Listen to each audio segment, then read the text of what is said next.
চলুন উপার্জন সংক্রান্ত কিছু বাংলা ও ইংরেজি বাক্যের চর্চা করি।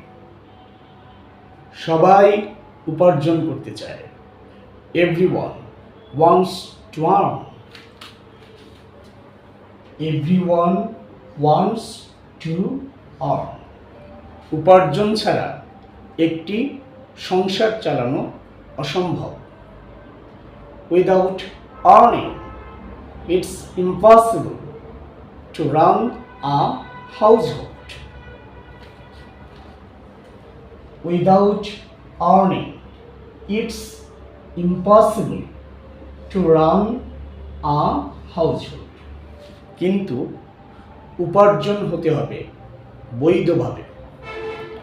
But earnings should be in a lawful way. But earnings should be in a lawful way. অবৈধ উপার্জন কখনো সুখানে না। Illegal earnings never bring happiness.